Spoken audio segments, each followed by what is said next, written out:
So, hi. Hi, I'm Raywyn Pickering, a farmer that does comedy. And I'm Adrian Pickering, a human that does acting. And this is our podcast, Is This a Job? Because we're sisters and we're both trying to carve out some careers in the creative arts.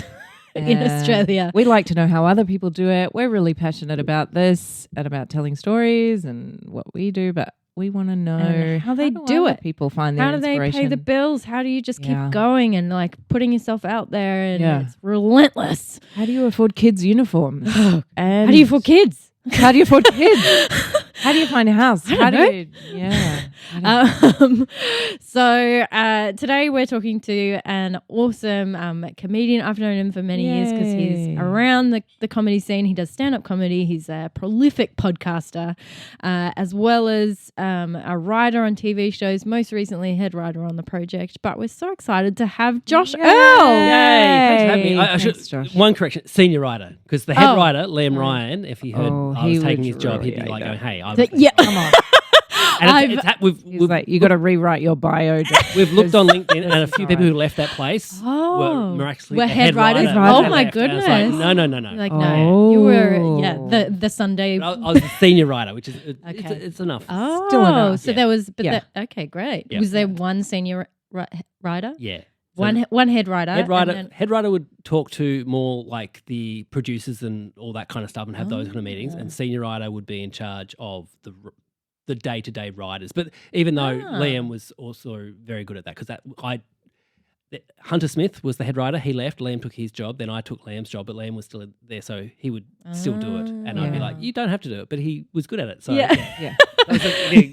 Wow. Does that how a lot of like TV shows work? You've got... I've been in 3 writers' rooms. Yeah. One of them was only virtual, so I didn't actually meet the other writers. I just pitched my jokes and that's how it went. But that's so weird. They all work differently. The 3 I've been in, which is like sometimes the head writer doesn't do much of the writing. They're just kind of looking at it going, that's good, or can you improve this? Yes. And so sometimes they're like very much hands-on. Bit more producing. Yeah, really, yeah. Oh, that's interesting. So how did you get into comedy? I mean, you've been doing it for so long. Yeah, I'm old. I didn't mean for it to sound like that. So funny and You're so old. Decades. It's a match made in heaven. All the way. I had a speech impediment when I was 5, up until 5. Like, have this thing called apraxia of speech, and had 8 years of speech therapy as a kid. And my parents were really like drilling into me, at school you should do speech and drama because that'll help you. And so even though they were very working class, and my auntie was a drama teacher, so they knew there was a job at the end if you did drama. Yes. But they were like, drama teacher. And so I did drama, did improv and all that kind of stuff and loved it, but also loved comedy. Would watch like, this is down in Tassie. And so we had 2 stations, and Hey Hey It's Saturday. I know people hate Hey It's Saturday now, but they'd have comics on there. And then there was like the Late Show and all this. Is that really true? Like Tassie only had 2 stations? It did, yeah. ABC. 2 TV stations. ABC. But the rest of Australia had, this was when like the rest 5. of Australia had 5. Yeah. Tassie only had 2. And in the summer. I never knew. No in the SBS. summer when no SBS. No. In the summer when I went to my grandmother's boyfriend's shack. Funny. On a clear night, you'd get the Melbourne stations. Whoa, what a clear night. At the shack. At the shack, yeah. And what it was, because Neighbours and Home and Away, I think Home and Away were like a year behind. And so you'd watch. So it just takes so long to go through the pipe. I don't know why it took so long, but it was the thing. Well, it has to go over the Tasman Sea. But then Bass Strait, not the Tasman. That's New Zealand. I was like, what is Tasmania? Yeah. So close. You'd think it would be.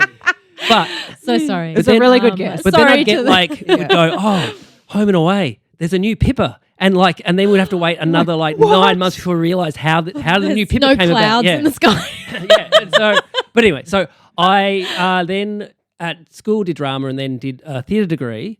And the first thing in that theatre degree, this is in Tassie, in Launceston, was stand-up comedy. So that was the first like Wow. assignment you had to do, and it was just a way for the lecturers to see who we are. Yeah, We right. got So up it was there. just a subject. So you're supposed to write. You had to get up and never do did that as part of 3 our minutes theatre. of, and you couldn't be a character. You had to it's be yourself. terrifying. Yeah. Imagine doing that first up. Well, Like, it wasn't great, really. welcome to acting school. It was Now- a good get to know you exercise as well, Sure. but I did well at that. That was the only thing I did well in the entire Yeah. time I was there. It was just downhill. It from really that was. moment. It really, I was like, oh, this is so easy. And then, Okay, now tap into Yeah. your emotions. Oh no. yeah. But then You were cast as Romeo, and it just like really plummeted. I was always God, I cast thought this as- guy was going to be. I was always great. cast as the young boy in everything. Yeah. But then, or the one who was like, there was a lot of plays I was in where there was like a scene where I was being interrogated, like, and people would just slap me around, and like that was I got typecast a as very Sounds like slappable Underbelly or face. Yeah, something. Like, yeah. I mean, they're just preparing you for Aussie drama. But then, so I was obsessed with like comedy on TV, and then in that I went, I want to do comedy, but it was another Yeah. 5 years before I actually did it. Ah. And so then I was lucky in Launceston there was just like because there wasn't much outlet in Launceston. no, or it there was not just- a room, and yeah. so I was very lucky. So when I graduated, some friends of mine were putting on what they called a improvised soap opera. So the first half was it was called BGN 7250, and it was like about a Bogan family. 7250 is the Launceston postcode, Oh. and everyone played a character. My character was a kid called Chopper, I think it was. No, I can't remember. Anyway, I would do songs.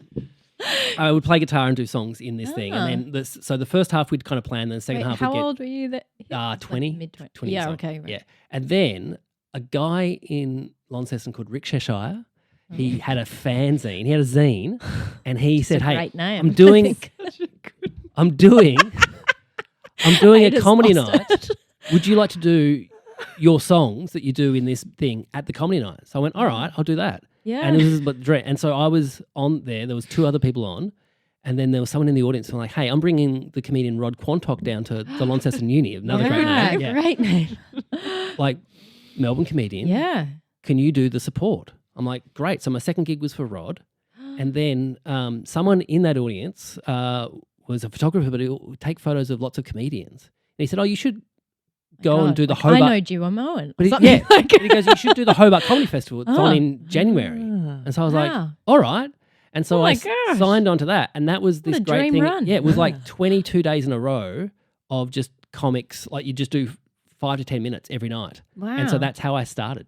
Yeah. Oh my Wow. gosh. Yeah, and so coming through that was Wow. like people like Hannah Gadsby, Yeah. Bedroom Philosopher, myself, and yeah. Wow. Yeah. So that's Wow. how, yeah, and then from there And you were moved to Melbourne. doing like it was musical comedy still. So Yeah. you would play the guitar and you'd have songs and- like less of a stand up set as Yeah, such. I didn't take the guitar off. It was just songs, and I'd talk in between the songs. Yeah. And then as the further in my career, I kind of Wow. would talk more and find that more exciting. And then now That's interesting. I've gone back to doing some songs on stage, but for like from 2017 to 6 months ago, I didn't play any songs in my shows. Yeah. Mm. Wow. Yeah. Did you ever like think about pursuing music? Did you ever like Yeah, write that your was- own that was music the dream, songs? yeah. And then you were like, Yeah. Yeah. But when I first started, because I was a real snob, real music snob, real Ah, yeah. absolute, just one of the worst people to be at a party. Just going, "Oh, have you heard this? You heard this? Heard this?" And then one of those guys who Like, didn't like popular music. yes, or, yeah, absolutely. Like if it was underground and yeah. only 3 people heard of it, oh, that's me. I Yeah. can't wait to listen to Wow. that. Yeah. And so because I was so snobby about it, a girlfriend at the time was like, well, because I didn't play music. Mm. She bought me a guitar for my 18th birthday. She goes, Ah. "There you go then. You know everything about music. Write some songs." Wow. And Okay. so I started, the songs I started to write were just funny songs because I thought, well, if they're not good and they're yeah, funny, they're not at least serious. Yeah. I can make people laugh. And Yeah. then I had a duo that I was in, and then we liked what we were doing, but we never really pursued it. Like it was Mm. like, all right, we did a couple of gigs around town and that was it. Yeah. Yeah. We were Oh. called the Plurals because of all those bands at the time were coming out with like the Strokes, the Hives, the Libertines. Yeah. Like, there's all these plural bands, so Yeah. we'll be the Plural. Yeah. You could have just been the plural. Yeah. Yeah. Oh, Where were as you? a, as Where a were you in double. 2003? Oh, the irony. Yeah, really subverting everything. Like, Yeah. we're a step above. Oh. But so when did you think it would like, so obviously you had this taste of those like 20, 22 nights. You were like, okay, This feels I'm good. doing this. Yeah. Were, Like, were you you getting obviously paid enjoyed for it. that as Yes, well? but it was Oof, what a paid at nice the very taste. end. So it was like we'd go and fly during the day. And I didn't know anything about the Melbourne scene and stuff like that. I'd been living in Melbourne for 2 months, went back to do this. Then the whole thing was come back to Melbourne and do. And was it do really to comedy. pursue comedy? Yeah, kind of. And Yeah. also just to For life. be 22 and live Yeah. somewhere Yes. other than Tassie. Yeah. And so I met Janet McLeod down there. She came down and was like, oh, I run this room, come and do it. And so for the first year of me living in Melbourne, I only did the local. I didn't really pursue it like some people, like, because I just didn't know. I didn't know the comedy festival was a big thing. I thought it was just what you saw on TV, the gala. And then Yes. I remember seeing the first show I ever saw on the comedy festival was Maria Bamford, and who's wow. like the greatest comedian ever. And I watched that and went, oh, I could never do that. What am Yeah. I even? No, I'm not like that. Wow. And then I was like, I'll never do a show. And then Yeah. the next night I went and watched a local guy. I went, oh, I could do that. I could easily do that. And I think Do you that remember his name? yeah, they're still doing comedy. Okay. Yeah, I'll tell you. It's it is. And so it was that thing of just immersing myself in that, but Wow. still only doing like the local, Wow. which is a room. But once, did that give you, like But I could only do it like every month. Yeah, wow.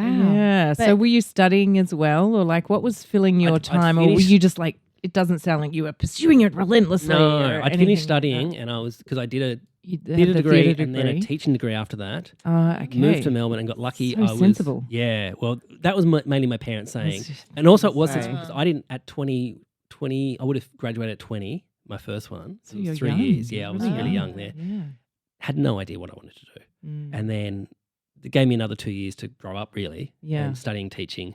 Realised teaching is really hard. And if Yeah. you teach, you need to commit your life to teaching, really. Yeah. Also, drama teaching. Well, I was going to be a I mean- primary teacher. Oh, I was going to say, yeah, Yeah. because it's also like secondary students. Yeah. who like, Yeah. might be And bigger so than you. I got a job at a school tutoring from 3 to 6. I ran their homework program pretty much. Okay, yeah. And then one day I was there and no kids turned up.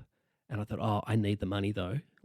And so Yeah. it was in the library. So I thought, I'll just put the books back on shelf and look busy. And then the librarian walked out and went, what are you doing? I said, oh, sorry. And she goes, no, we're looking for someone to be a library assistant. Oh my God. It would work perfectly if you come in. Pretended Yeah. that you were working and you Yeah. were busy, so Yeah. you'd still get paid. Yeah.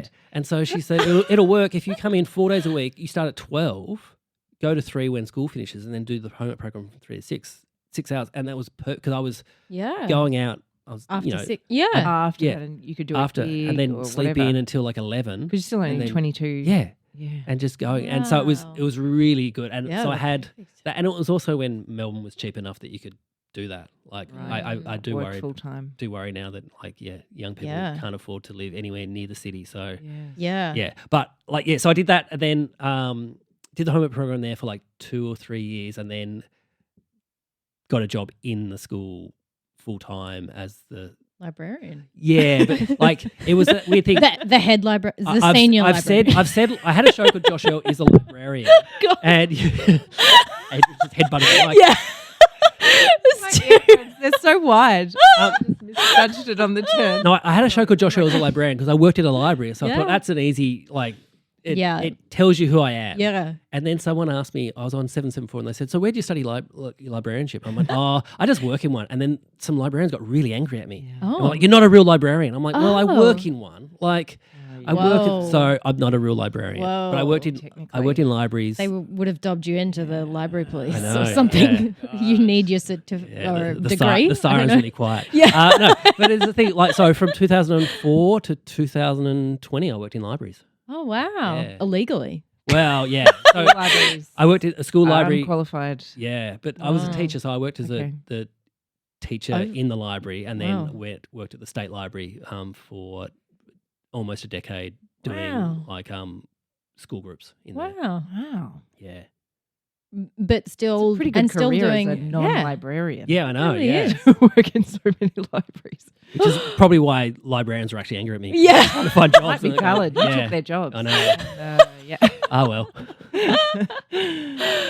Yeah, but all the time doing comedy. In that time as well. And so would you slowly start to be like, dribs and drabs of like doing more gigs and like branching out of just local laughs, but you'd be like, okay, I'm now doing this multiple nights. I'm working up to a show. Was that like the? So that's the reason I left the school, is because I was just always asking for time off. Just going, I've got to tour So I did like roadshow for the comedy festival, like a bunch, like which is like you travel around, and sometimes I'm on the road for like 6 weeks at a time, like doing that, and asking a school, hey, can I go away for that?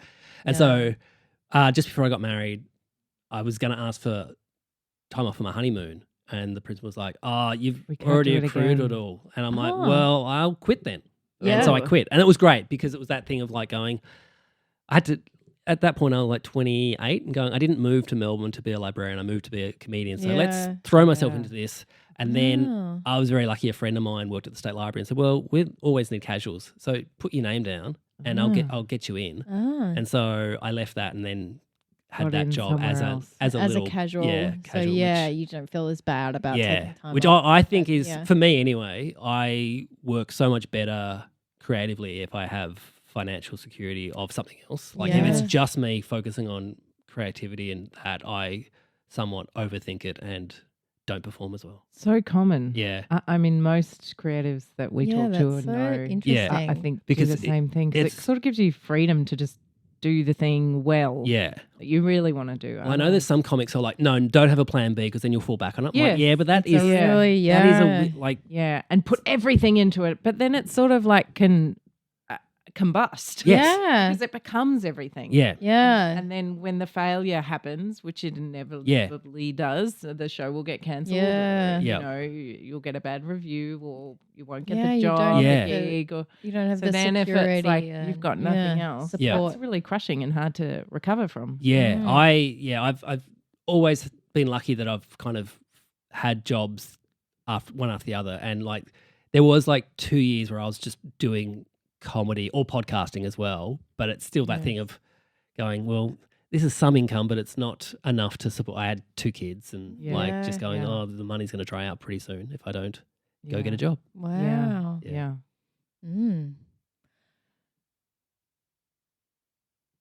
I think I had a brain break. You were going to say something. I was going to, and then I was like, I just left my brain. So you said that you watched a lot of comedy, and did you know that it seems like with comedy, a big part of it is finding your own way of being funny and accepting the funny person that you are? Yeah. Did you just, like, it sounded like you sort of started so organically. Have you always been very comfortable with that, or have you had some, like you would, you're trying to be John Goodman for a while and then you realise, oh, that's not me. I have to do. Yeah, I think when you first start doing anything, if you're a fan of it, you just kind of emulate the people that you're a fan of. Yeah. And so I was very much, when I first started doing comedy, I didn't really watch, like, because when I first started, this is ages ago, when Bill Hicks was everyone's favorite, and I was not that. I was not an angry man on stage telling you how the world is. And so I was kind of silly and like, and fey indie kid.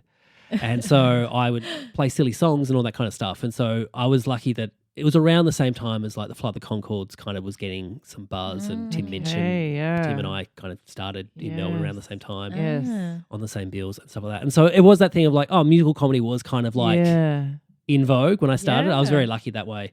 But what happened, the very first show I did, like, so that Rick guy said, come do this. And 2 weeks before, the girlfriend who bought me the guitar, we broke up. And it was a pretty traumatic breakup. I walked in on her with another guy who she's now married to. So great story for them. And so, but because it was Launceston, it was small. It was a small little creative community. Everyone knew. So I thought, Everyone knew that you walked in and that she was. Everyone knew that we'd broken up. Yes, they didn't know the details. I'll spell it out. But they, but they knew something. I was just like, everyone at the grocery was talking about, and he walked in. No, but it was that thing of going, well, I'm just going to talk about this because this is I could tell this is what the people in the room know about. They know I'm just being dumped and all this kind of stuff. And so I talked about, and that was really freeing because it was not only just that thing of going, oh, I can make tragedy into comedy. It's also, I was very vulnerable on stage, which is a a good lesson to learn very early on. To go, people actually like that. They Yeah, don't like he's the very bravado, powerful, especially yeah. when you're young as well. If you're starting out, people like Yes. going, you don't know what. Particularly male. Yes, Yeah. you don't know what the world is like, and it's so funny, like watching comedy now and seeing 20-year-olds get up because they've Yeah. watched so many like TikTok videos about how to empower yourself, and they get up there and I'm like, oh, that's not you though. You're putting on, you puff your chest Exactly. out. I want to see Yes. who you are. I want to see Yeah, like the mistakes and the totally. vulnerability. But Yeah, something Yeah, interesting I think that's about what I your mean life. about that finding that authentic voice, which is so important Yeah. because we just don't like to watch it Yeah. otherwise. Like it's hard to have a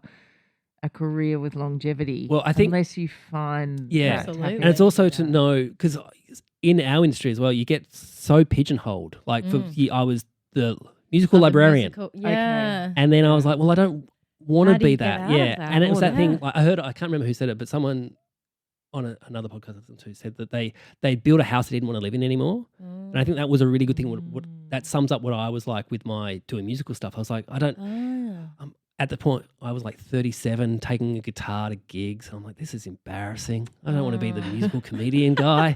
Like, you know, in the end, you end up being like the Friday Night Funny Man. I don't remember on Frontline, they had the guy play the piano. I was like, yeah. I don't want to be that guy. So I went, let's challenge myself and just do stand up and like traditional stand up, which was great. I'd been doing it for 15 years and then, this will be a new challenge. And so, yeah. And so is that what kind of got you into writing as well? Yeah. Yeah. So I you was do a lot of writing.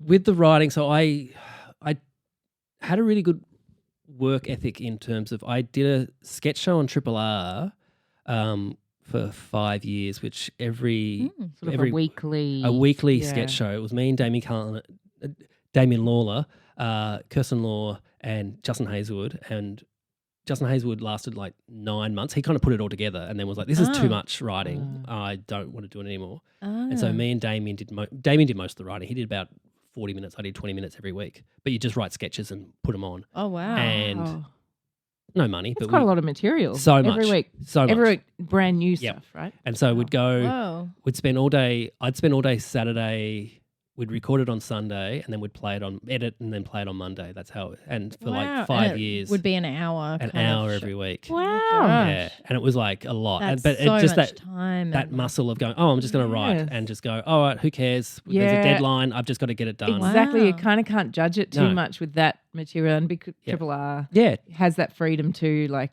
then, you know, it's not a Channel 10 show Yeah. where they're just like, Yeah. Yeah. viewers hate this. Yeah. Don't be like that. Or Yeah. you can't mention this or you can't, you know. So, yeah. I mean, they had their own things where they're like, hey, don't talk about this. Yeah. Yeah, that's fine. But then I got the opportunity to host Specs and Specs and also be the Wow. writer for that. Yeah. And so I was in the writer's room and hosting it, and that was great. And then Did you have to audition or anything? yeah, for big it? auditions. So Oh, then wow. that was kind of How do like, you audition to be a host? well, They give you they sent a well, script? I did an episode of it when Hillsy hosted the first time, and it was like the last one they recorded before the finale. And it did really well. And then Yeah. everyone was like going, oh, wow. And even Hillsy was like, hey, they shouldn't be stopping this. They should just keep it going. Josh, you should host it. And he kind of said it as like a flippant remark, Yeah, but a producer heard right. him and said, oh, if we do bring it back, maybe we'll give Josh a Oh, go just to wow. audition. Yeah. And so they asked me, oh, would you be happy to help out with the auditions? Yeah. And they kind of always worded really weird. Yeah. I was like, yeah, super happy to help Sit in out. on Yeah. auditions Yeah. or whatever. Well, I thought I was just Okay. going to play the game. And then they sent me the script and it was like, host Josh. And then so I did like, I went in going, there's no way I'm getting this. No one knows who I am. And so I just kind of had a lot of fun with it. Yeah. And then they were like, all right, come back. And so I went back 3 times. And each time I went back, it was more nerve-wracking. But at the same time, Yeah. going, just remember, just have fun. Who cares? Like, Wow. yeah. And then luckily got it. Yeah. And it was great. And it lasted 1 season. And it's really weird because people kind of like, I only want to talk about the failure of it. Only lasted 1 season. I'm like, yeah, but I would have dropped everything if I got to host 1 season of it. Yeah. If they said at the start, oh, you'll get to Absolutely. host 1 season. Yeah. I'll be like, this is great. Yeah. And yeah, so I was in the writer's room for that. And then it's one of those things, once you get Wow. in and people know Yeah. you and know that you can write a joke and have a good work ethic. Yeah. Yeah. So you were writing and Huge. hosting. Yeah. Yeah. Is And that so- quite common? Yeah, For I something think like it is, especially that, for 'cause it's your own material and your own voice. style. Yeah, and so you kind of Yeah. and if you've got to say it. So it was funny. So some writers would write very funny jokes. And you're like, but this isn't my voice. Yeah. Like, this is Yeah, great, but it's, so this is, you keep I this. can't make Yeah. this funny. Yeah. Yeah. And so, yeah. Yeah. My breasts don't hurt. Sounds- Like PMS doesn't affect Yeah. me like that. But then, so then when that finished, that was the 2 years where I tried to just do comedy because I was like, because I didn't want to. Yeah, so less librarian stuff. Yeah, I'd just left that comedy. library job. yeah. Also, with a job like that, you can't really hold anything else down. No, I and it was that mean, thing of like I had to leave the library. Mm. Couldn't tell them why I was leaving. They kind of knew I did comedy, so they thought, oh, maybe it's something exciting. Yeah. And then that thing of going, oh, now I'm kind of like, and it's all in my head going, I'm a known person. I can't just go back to a 9 to 5. I should try and Yeah. do this. And then it's like, no one cares. No one And cares. so do they? I did like But it's shows also around. like part of that, like maybe admitting that it didn't work out or something. Or I mean, Yeah. not admitting that, but like but not moving forward of like Yeah. you're going back to that. Yes. And Yeah. it's like, I think your own gymnastics of, I still get caught up in it Yeah. sometimes of you're like, well, I can't go back there Yeah. because I've done that. But then, so I did that. That was in 2014. And then in 2015, I hosted the Breakfasts on Triple R. Yeah. But I went into a team and it was very weird because it was lovely people, but we just didn't gel. And I'd had That's the morning show. the morning show. on Yeah, that. it's the only people on Triple R that get paid. And so it was like, but it's Wow. not enough. Like you still need another job, but you're exhausted. But So you're it's like there 5 days a week. 5 days a week. Yeah, Oof. like show started at 6. You'd get up at like 4:30, and Oh my God. I was on the push bike, so I'd ride in and Yeah. So, but and then. then you still need cool. another job. After Yeah, that. no, I was doing gigs at night, and so you're Yeah. just tired. And I Wow. had a kid. I had 2 kids under 5 at Wow. that point, so I was like, just going, Oh all my right, this is. gosh. That's a very full life, Yeah. isn't it? Those Yeah. times. And then at the end of the year, Did you finished just there. hate life at those moments? I was, Or- yeah, I Because I've certainly had That's some crazy. tough moments. You're like trying to burning it juggle on all being ends. 7 months pregnant Yeah. and filming something and thinking like, I'm really achieving everything. Yeah. And finding it really Yeah.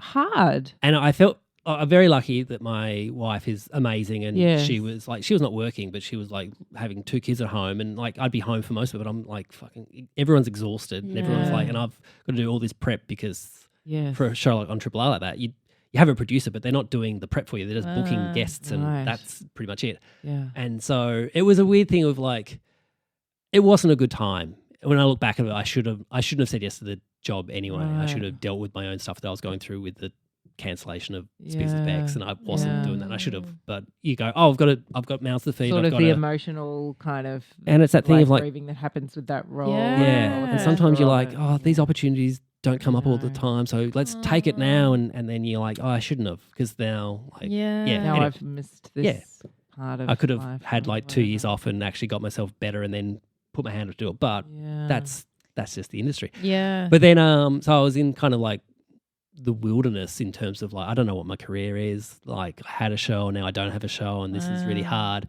And then I got a call from the project saying, hey, we're looking for writers. Would you like to come in? And it was just Yeah. like 1 day a week, but it was like, They called you. yeah.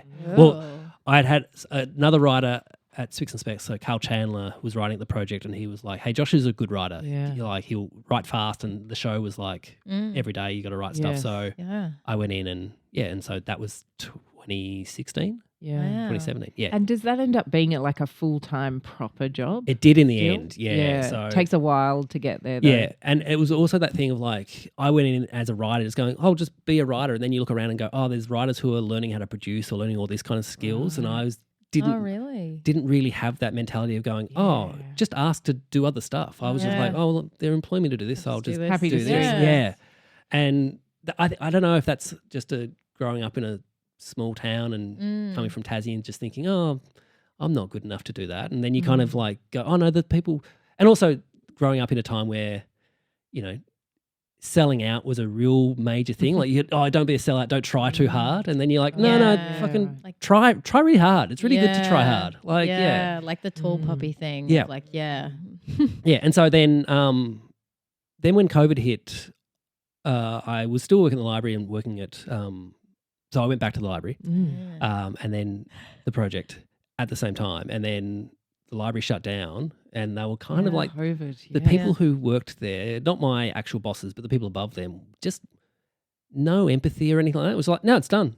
We'll let you know. And there was no kind of like just check-ins and stuff like that. Whereas the project, they were still going, but they would, even when you weren't You were working, like they were writing from checking home. in, going, how's everything going? Yes. And like we've got things in place if you need to talk to people. And the library just did not. So when it all opened back up again, Yes. I was like, I don't really want to work for these people. Form different alliances. Yeah.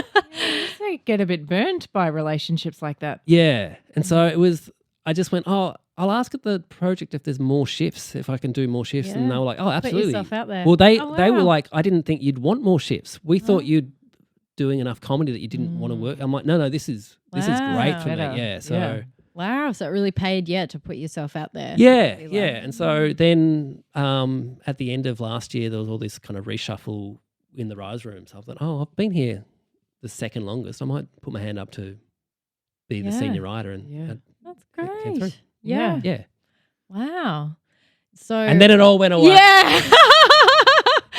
I mean, It's part of the creative journey. Yeah, because is that it feels like it goes away. But if we talk to you in a year's time, Well, 2 years' time, and they're like, that's just the beginning. I was very lucky. We So, can't see what's ahead of us. yeah, it went away, but in that, like the final week, I got a call from another production company saying, "Hey, we're putting this show together. Would you like to come on?" And so that was it.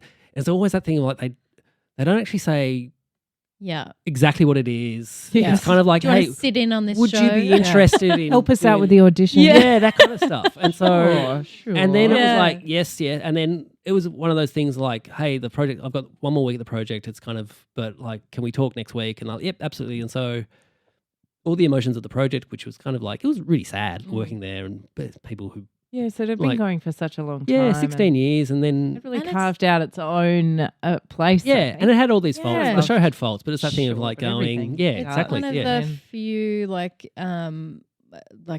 full or that can employ people year round is what I'm meaning. Like for comedians and I mean a lot of it is contract work for like a season of Speaks and Specs or something, and then it dries up and then you're left looking for something else. So they did huge things. And it's that thing of like there was a space where there was like all the crew on the floor filming it, and then there's nothing replace it in Melbourne. So they're like, oh, do I have to move and go to Brisbane and film how Big do you Brother? afford or moving to Sydney or Yeah, what? exactly. You can't. Yeah. So anyway, but then I was like, and so then a new show coming out next year that I'm the head writer for. So that'll be that's all good. So it's that one thing, like kind of like Wow.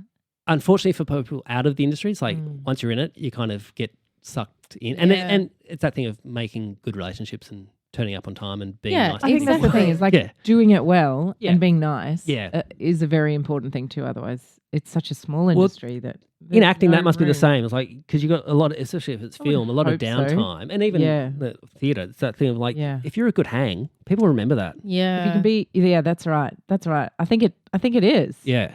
Because it does often come down to who do you want to spend this time with? Yeah. And you go like, oh, which is like really difficult. That one. Let's not go back there. It's better to have this. Which is really hard as well, especially like comedy acting. There's so many people who really want it as their dream, and sometimes they put the blinders on and don't realize that this is everyone's dream in this room. Yeah, exactly. Like it's not just about you. Yeah. But and you remember like the shitty green room conversations that you're like, okay, you said something pretty weird or you were pretty rude that time. Like, I've dealt with a lot of people like that. You're like, okay, I don't really want to be around you much. I'm not going to invite you to do anything that I'm involved in. I'm the same. I had that. I'm so bad at holding grudges in terms of like, no, they're done. They treated me badly when. I know. Exactly, because it's so easy to be nice. Like, I don't understand it. Yeah. Like, what do you think? You don't need to push people down to try to get to the top. What is even the top? Also, like, there's so many of us. There's so many people who can do your job. Exactly. Yeah.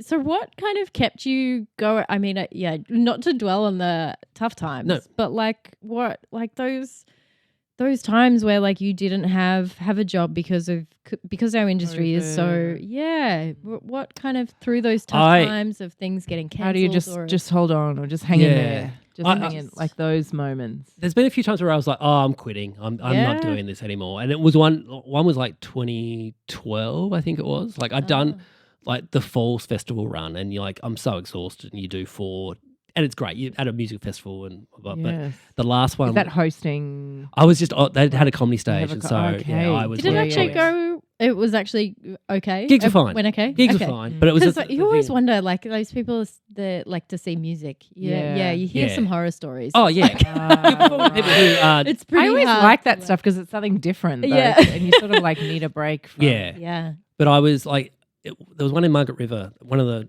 like sites at Margaret River, Oh. and they flew me there 3 days beforehand, and I was Oh. just camping, and I was like, I hate Oh. this. Oh, okay. If you're I was not a going- part of the festival, still but gonna you're be like- camping and Yeah. like using those drop toilets. Yeah. it's like, whoa. And I could Yeah. go backstage, which was great, but I couldn't. Like, I was still sleeping on. And Did you have your Oh. family there? no, this was. That might have been a godsend. Yeah, it was. But I All remember, children in that Wow. situation as well. I remember leaving when, like, so all the comics left in a Tarago, and me saying, "I think I'm done doing Wow. comedy. I Yeah. think I'll probably do did- it, but I won't do it. I won't like obsess over it like Did I it have pay been." well? At I was least, or not fine, really? but then, Okay, yeah. but then, I mean, I said that, and then I came back and slept in my own bed and thought about it some more, Yeah. and then went, "Oh no, I'll keep doing it." And It then I does remember when sell. I got Spicks and Specs, one of the comics in that car was like, "I remember a year ago you were quitting comedy, and now you're hosting like the biggest comedy show in Australia." And I was like, yeah. Funny. "Yeah, I just kind of, Funny. yeah, I'm a hypocrite. I don't know what to say." Not a hypocrite. I think you're just very honest because, Yeah.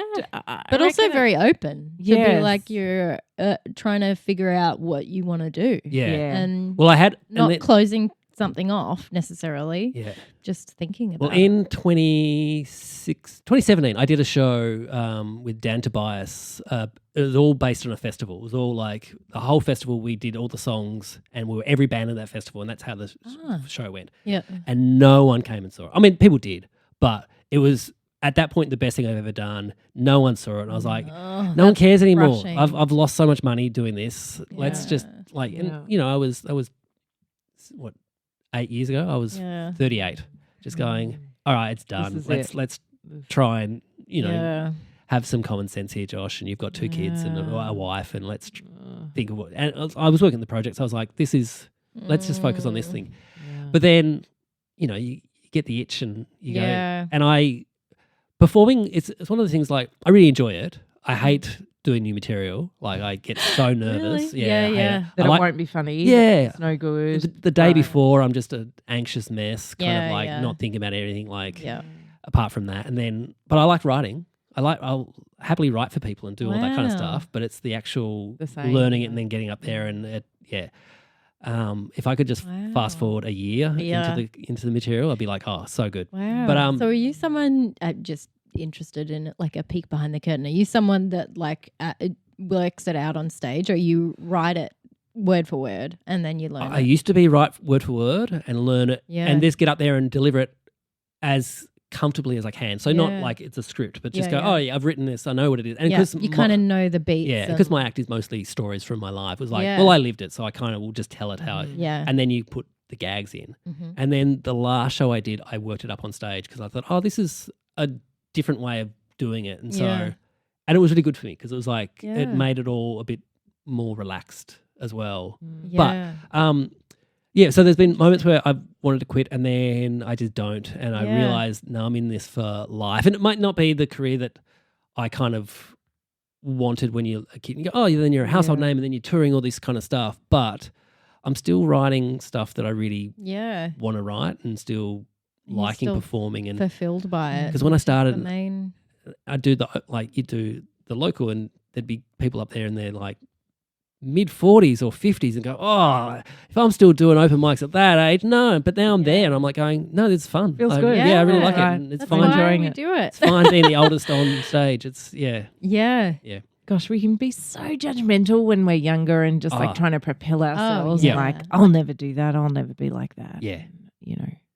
Yeah, I But remember. actually, the more failure you get, kind of closer to why it is you're really doing it. Yeah, and Yeah. it's really weird The because people you work with, the feeling you get. people quite often like, and they don't do it so much anymore, but it was that thing of like, for a while there, I was only being introduced onto stage by my failures. Like, oh, he hosted Spicks and Specs and he was on the Breakfasters. And it was like, that's kind Yeah. of brutal. But then it's like, I've now switched because you know, quite when people don't know me and they go, "Oh, you host Business Bex, can we talk about that?" They kind of ask me as if is it okay? I'm like, yeah, I had a great time. I really, really enjoyed it. I was really happy with the product we put out there.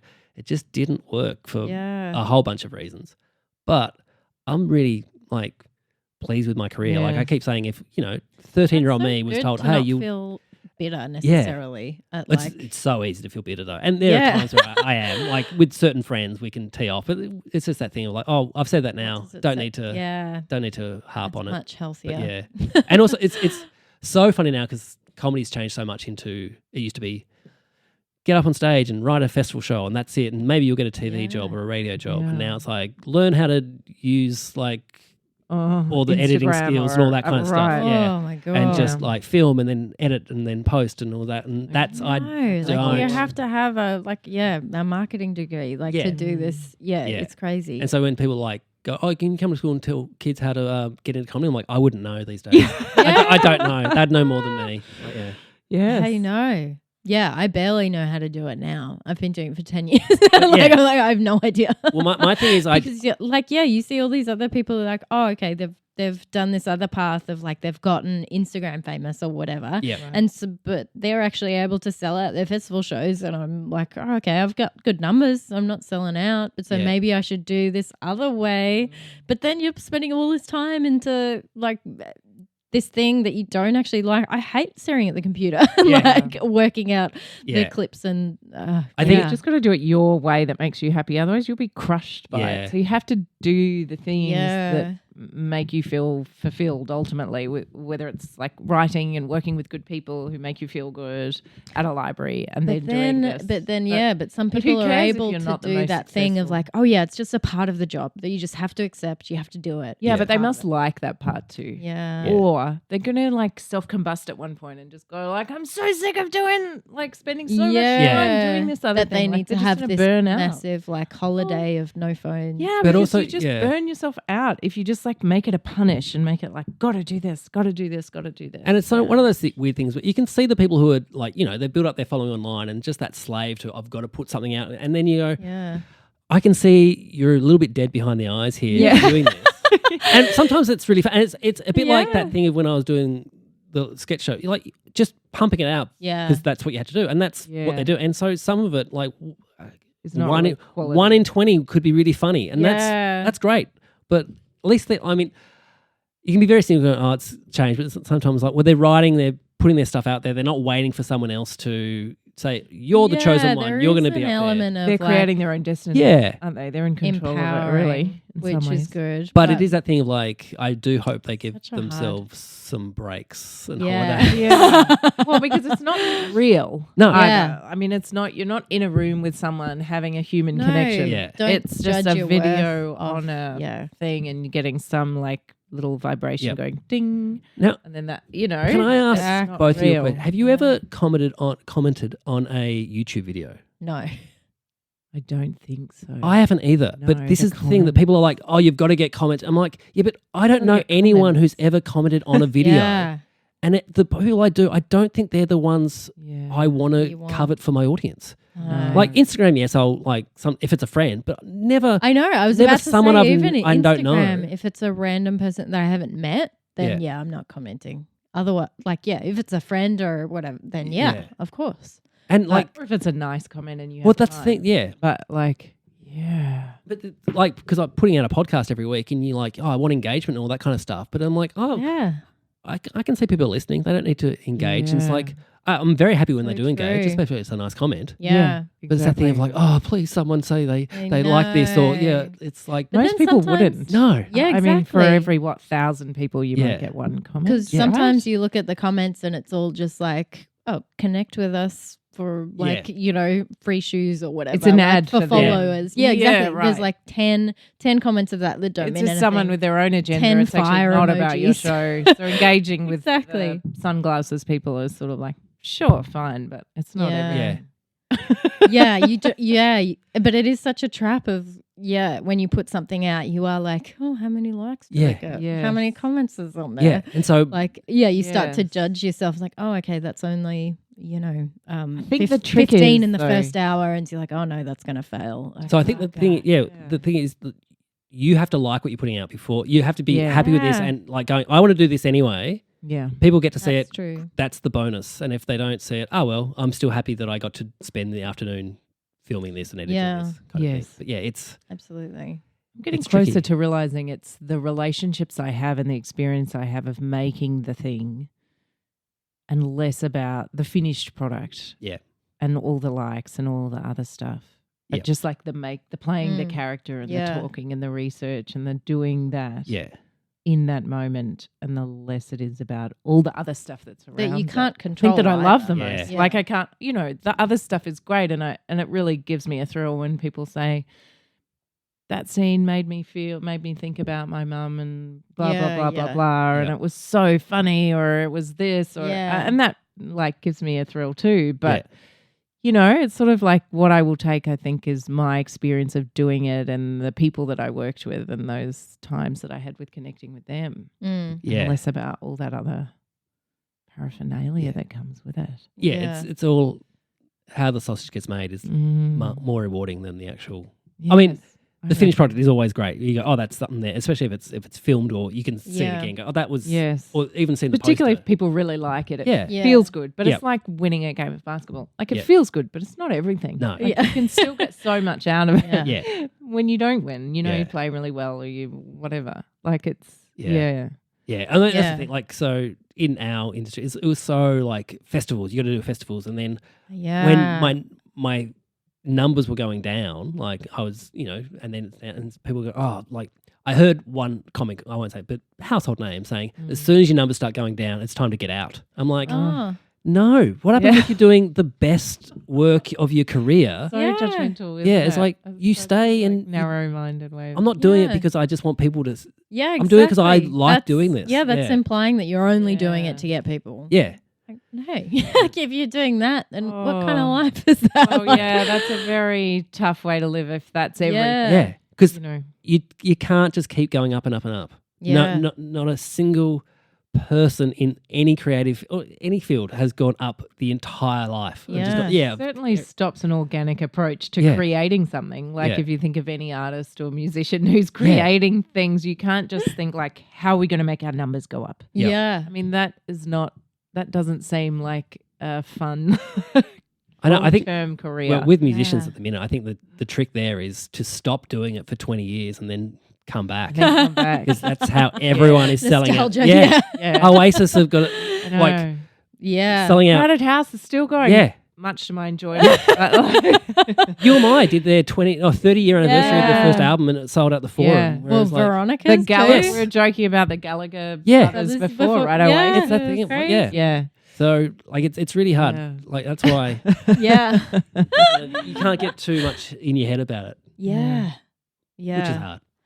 Wow. So- Is there any, I was just going to ask Yeah. if there's any advice you would have for you starting out now, things that you've Yeah. learnt now. Yeah. So what it doesn't you might necessarily have to be say. for like young people I- now, yeah. but for you, Yeah, what do but you I I think something you wish you'd known. The or- main thing, and I got told this pretty early on, which was good, but it was really a really good piece of advice is don't try and join someone else's clique. Like you kind of come up with your people and then you stay with your people. And it's that Yeah. thing, like, because when I first started, the cool kids in comedy were like Will Anderson, Tom Gleason, and all that kind of stuff. And I was kind of friends with them. And I am friends with them, but it was like they were that generation just above me. And I was like, oh, if I can get in there and Yeah. maybe get on Rove Live and maybe do this and Yeah. that. And then around me are people like Sammy J and Hannah Gadsby. And there's all these people. I'm like, no, this is, Get your Yeah. blinkers this is, kind of, yeah. Like it's easy like to come do. up and Yeah. create fun stuff and create your own nights and do your own stuff. And Yeah. I think it's a lot more rewarding that way. Yeah. Yeah. And that was, I got told that like by an ex-manager who was like, you Embrace the you stop trying to comedian you like are. go like not jump like Yeah. non-organically, but like just this is the ride. And so Geraldine, he was another one, a great we kind of Yeah. first gig I did, So she was great. on in Melbourne, and it's that thing of going oh, like she was like she's the biggest proponent for run your own race. Yeah. Yes. And like you just look at it and go, oh, that's exactly how you Yeah. want What to you do need it. to Yeah. do. Yeah. Yeah. Yeah. for it to be a fulfilling career. Yeah, and look, I'm sure the people who Absolutely. got everything given to them at the very start are still fulfilled. I'm sure they're like, oh, this house is really nice and I'm really happy. Yeah. They're sitting in their like 3-minute ice bath Yeah. right now. Like, That'll oh, be good. this is the best thing ever. Yeah. That's the best thing ever. So do you think like it can be a job, like as a stand-up comedian in Australia? I think it's very hard if it's Yeah. just stand up, but like I mean everyone these days are Everyone does doing something other else. stuff. It's Yeah. like Which isn't necessarily like exclusive of or excluding is what I mean of stand up. It can be complementary. Yeah. So writing for the project or for breakfasters, I mean that gave you Yeah. so much material. And also- or doing these podcasts, like it helps you or like even if to you're just like talk about teaching things. and you're getting up in front of people Yeah. like and trying Yeah. to tell stories, which is what teaching is. Teaching is trying to just convey information so they remember it, and that's a Yeah. great way to do storytelling and all that kind of stuff. So that's kind of, and like even if you're like on a building site and you're talking to people every day, that's That's that true. thing. But Yeah. it's the thing I think. Well, yeah, it's like one of those things. I think we mentioned it on on another episode, but of like you can see the comedians that like don't have much going on. They'll like the running gag is like they'll just joke about the tram ride on the way in because they're not on a building site or Yeah. they're not doing like these Have, other like, things. the full They're life like, to write I've got to about. like just do I've been staring at a computer all day and not actually living Yeah. any experiences to talk about. The one I'm noticing now is young male comics talking about porn stars by name. I'm like going, Whoa. you've got too much spare time. yeah. If you know them by name, buddy, this Yeah, is well, that is not only know them by slippery slope, name, my friend. but also expect the audience to also know who you're Oh talking my about. It's God. like no, That is someone who's definitely commented on a few videos.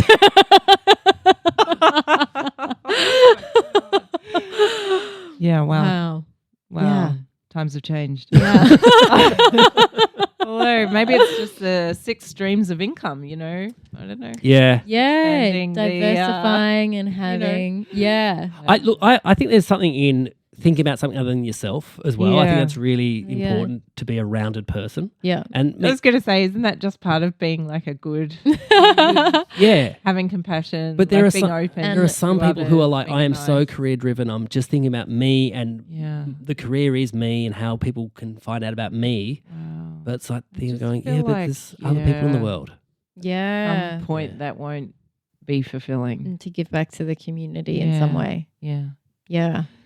Oh, No. Sorry, you said There's some big so talks. depressed. There's some big talks. talks. No, it's not depressing. I think it's really good to have these like conversations of like other people that also have the same outlook, because you do I talk to so many, like some of my really close friends are of the mind that you've just got to like stop doing everything else and you've got to focus on comedy. Like I've had some very serious conversations with people like, well, if you've still got a day job, like if you're still doing like my farm work, they're like, you won't be able to devote enough time to it.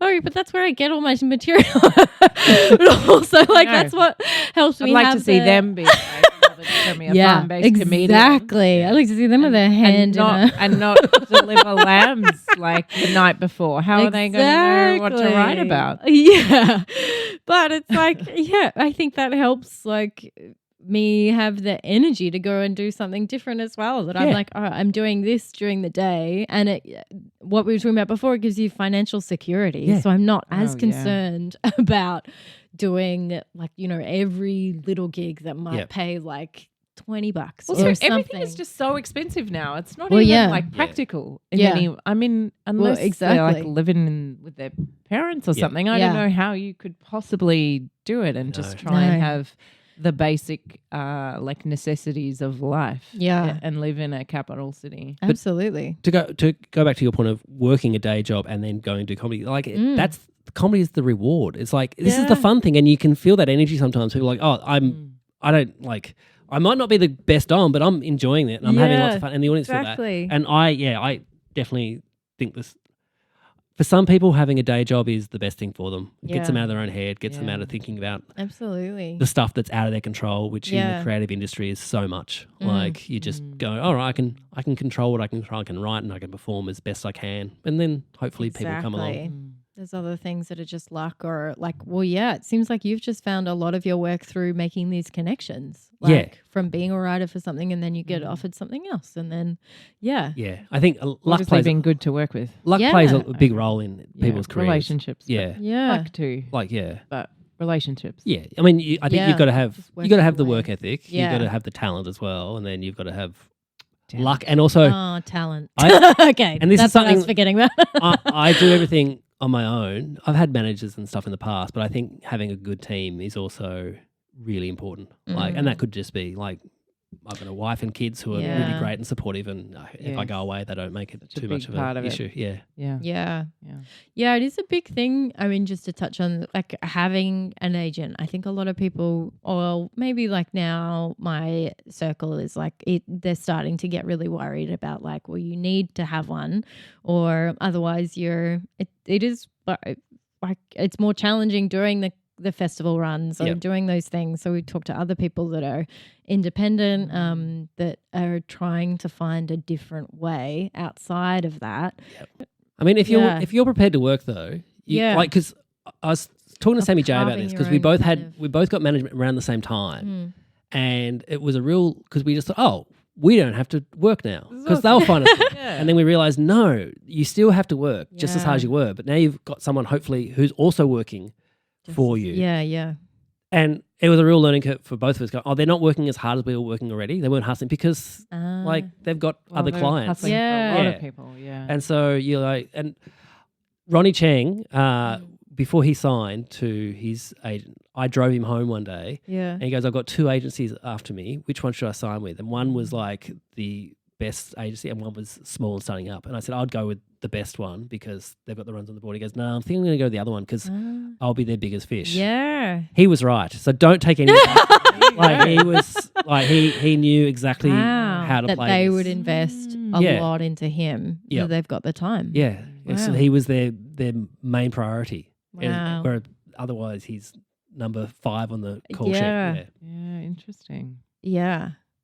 Not discounting, I mean, as you said, that you do have to work really hard. Oh, yeah. Like it's not like you suddenly get an agent and then it's like, oh yeah, that's how you get. I'm done. Yeah. But it is, I don't know. It is hard not to fall into the trap of like, oh, well, they have an agent and they're getting these opportunities. And then you're like, okay, you've just got to like carve your own path. Yeah. And it's really, it can be hard. Like in Melbourne when everything is so focused on the comedy festival because it does put a whole lot more eyes on people. But then at the same time, there's so much comedy. There's so much competition. Yeah, exactly. So much that it's hard to, and as I said before, everything's It's so hard to expensive, stand out. less Exactly. people are going to stuff. And so I feel like it can make it really hard for comedians to feel good about themselves doing shows at the Melbourne It Comedy can be Festival. really Look, hard.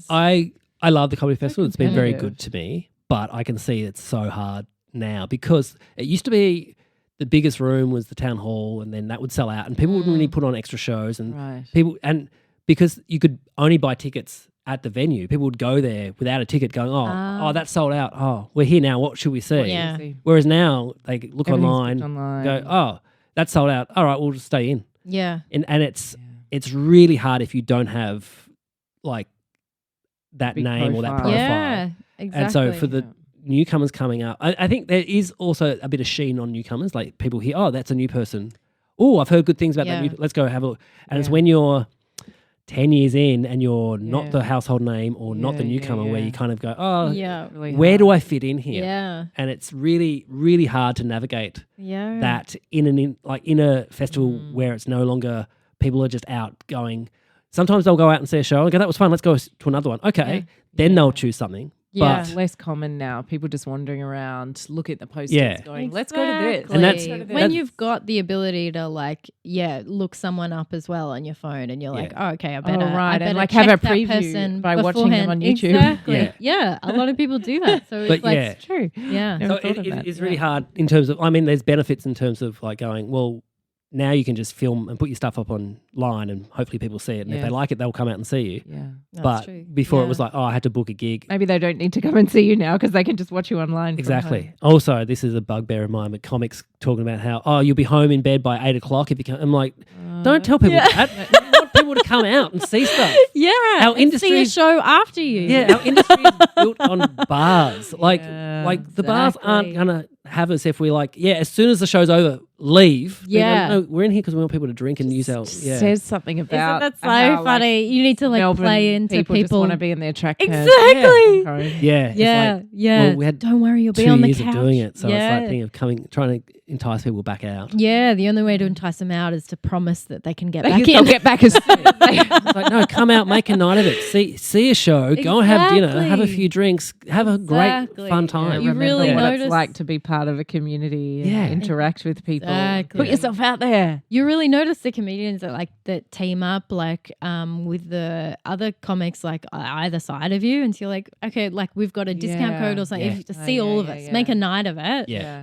Come back to back to back, boom, boom, boom. I really quite like those group shows. You've done a couple of them, and I really quite enjoy seeing a range of people like that. Well, a few, when I first, 2007 I reckon it was, I was an independent artist and there was a bunch of us, and so we're like, how can we do that? And so Justin Hamilton had a great idea, goes, hey, let's make cards, or we all make cards, and it will come in a pack of these are 12 independent acts, and try and make people, go and see all of them. You got a discount if you see 3 or whatever it was. Yeah. And it was a way to go, we've got a little hub here. And it was cool. It was it felt like we were all basketball players and the basketball cards. And it was people we all liked. And so we thought if you like this person's show, you might appreciate the other 11.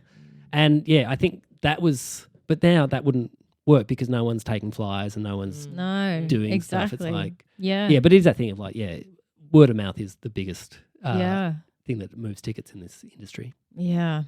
Anyway. Yeah. Speaking of word of mouth, thanks for coming in. What a segue. Speaking of word of mouth, I have to shut mine. Words out of your mouth, Josh. It's been some lovely words. Great, Josh. So, I guess your takeaway is this is a job. But it's a job.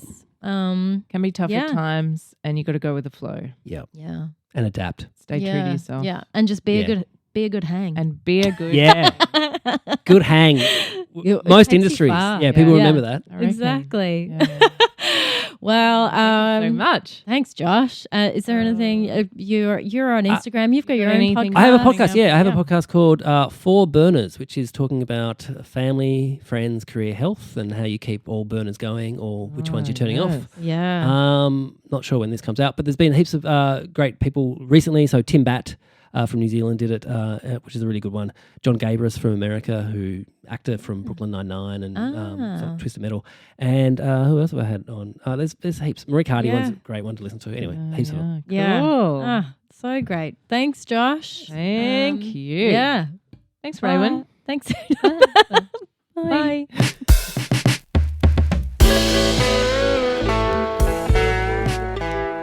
Hi, it's Raywin here. This Saturday, October 11th, I'll be in Brisbane doing my comedy show Sheepish at 4 p.m. Get tickets at goodchatcomedy.com. I really want to see you there. Bye.